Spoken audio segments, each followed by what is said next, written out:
इस नए एक्सप्लेनर में स्वागत है। आज हम एक ऐसे टॉपिक पर बात करने वाले हैं जो सीधे तौर पर हमारी और इस पूरी दुनिया की किस्मत तय करता है।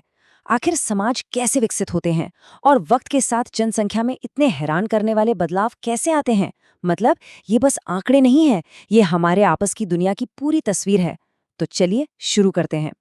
एक बड़ा सवाल जो शायद कभी ना कभी हम सबके दिमाग में आता है, आखिर ऐसा क्यों है कि कुछ देशों की आबादी बिल्कुल विस्फोट की तरह बढ़ रही है जबकि दूसरे देशों में ये तेजी से सिकुड़ रही है। आज हम इसी मिस्ट्री को सॉल्व करेंगे। हम देखेंगे कि कैसे एक बेहद खास थ्योरी इन सभी सवालों के बिल्कुल सटीक जवाब देती है। आज के इस विश्लेषण को हमने 5 हिस्सों में बांटा है। पहला, इस सिद्धांत को समझना।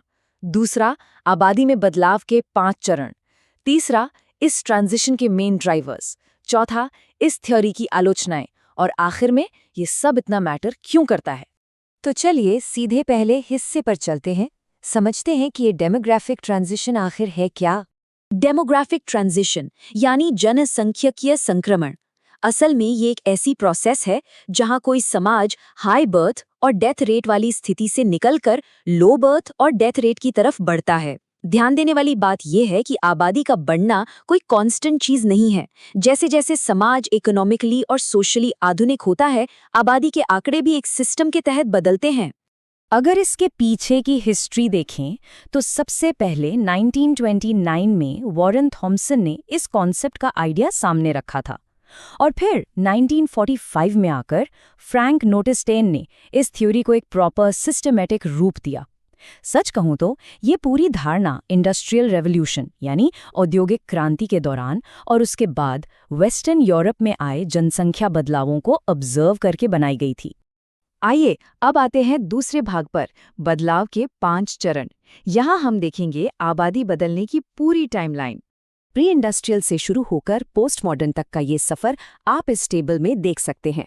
हर चरण में बर्थ रेट और डेथ रेट मिलकर आबादी की एक नई कहानी बुनते हैं। ये पूरा का पूरा एक रोड मैप की तरह है। चलिए अब एक एक करके इन सभी स्टेजेस को डिटेल में एक्सप्लोर करते हैं। शुरुआत करते हैं स्टेज 1 से, यानी प्री इंडस्ट्रियल सोसाइटी। 1 मिनट के लिए 1800 से पहले के यूरोप के बारे में सोचिए। समाज पूरी तरह से खेतीबाड़ी पर निर्भर था।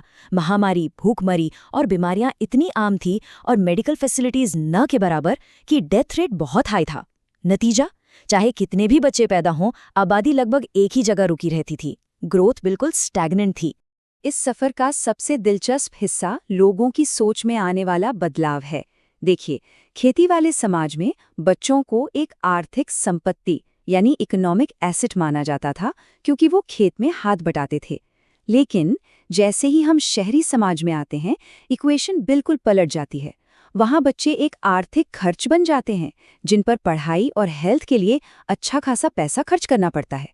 ये माइंडसेट का शिफ्ट ही वो कारण है जिसकी वजह से इंडस्ट्रियलाइजेशन के बाद आबादी बढ़ने की रफ्तार अचानक गिरने लगती है। अब आते हैं स्टेज 2 पर, जिसे अर्ली ट्रांजिशन कहते हैं। यहाँ होती है एक धमाकेदार एंट्री पॉपुलेशन एक्सप्लोजन की। होता यह है कि मेडिकल साइंस, साफ सफाई और वैक्सीन्स जैसी चीजों की वजह से डेथ रेट एकदम से नीचे गिर जाता है। इन्फेंट मोर्टेलिटी कम हो जाती है।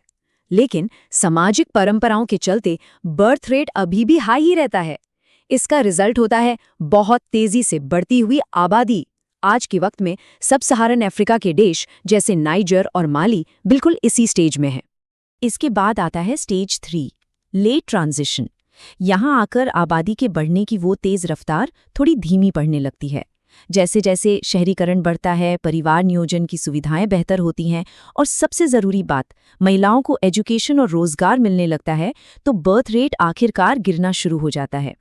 आज अगर हम भारत, ब्राज़ील या मेक्सिको जैसे देशों को देखें तो वो इस स्टेज का बिल्कुल परफेक्ट एग्जाम्पल प्रस्तुत करते हैं।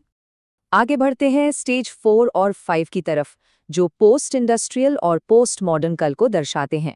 स्टेज 4 में हमें अमेरिका, फ्रांस और ऑस्ट्रेलिया जैसे हाईली डेवलप्ड देश देखने को मिलते हैं। वहाँ हेल्थ केयर इतना एडवांस्ड है कि बर्थ रेट और डेथ रेट दोनों ही काफ़ी कम और करीब करीब बराबर हो जाते हैं। नतीजतन आबादी लगभग स्थिर यानी स्टेबल हो जाती है। इस नंबर पर जरा गौर कीजिए, 2.1। ये सच में एक मैजिक नंबर है जिसे रिप्लेसमेंट लेवल फर्टिलिटी रेट कहा जाता है। आसान भाषा में कहें तो प्रति महिला लगभग 2.1 बच्चे। जब कोई भी देश इस दर पर पहुंच जाता है तो समझ लीजिए कि उसकी आबादी स्टेज 4 में आकर पूरी तरह से बैलेंस हो चुकी है।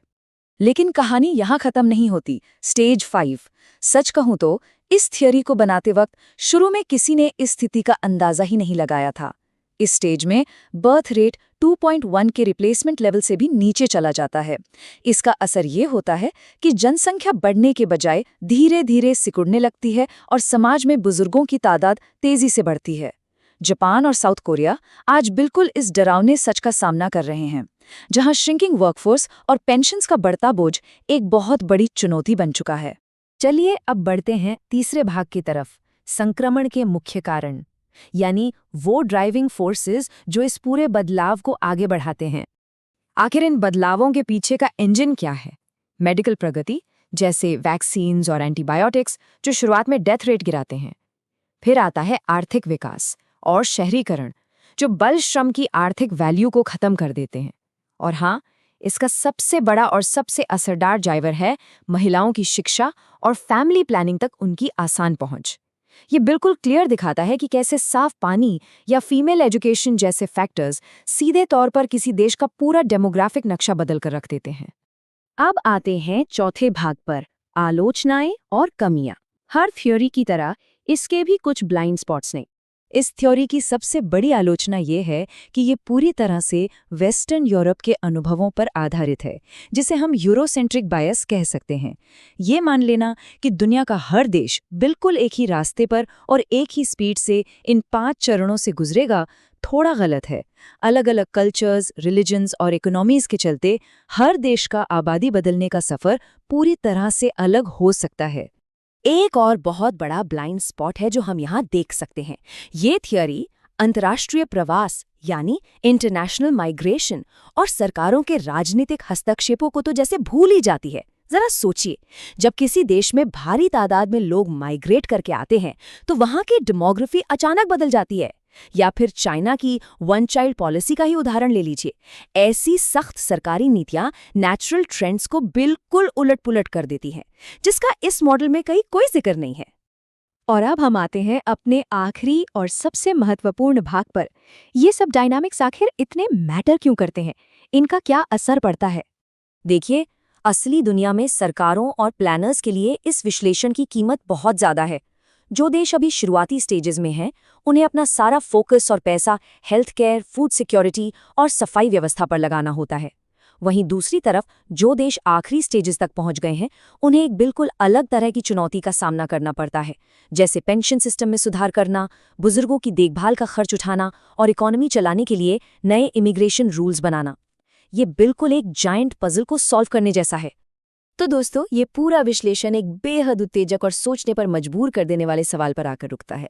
जैसे जैसे दुनिया के अधिक से अधिक देश इस अनजाने स्टेज 5 में एंट्री ले रहे हैं, हमारी वैश्विक अर्थव्यवस्था, ये ग्लोबल इकोनॉमी, इस सिकुड़ती और तेजी से बूढ़ी होती मानव आबादी के साथ खुद को कैसे ढालेगी? क्या हमारे पास इसका कोई सॉलिड प्लान है? ये एक ऐसी स्थिति है जो आने वाले वक्त को पूरी तरह डिफाइन करेगी। इस एक्सप्लेनर में हमारे साथ इस टॉपिक की गहराई में उतरने के लिए आप सभी का बहुत बहुत शुक्रिया।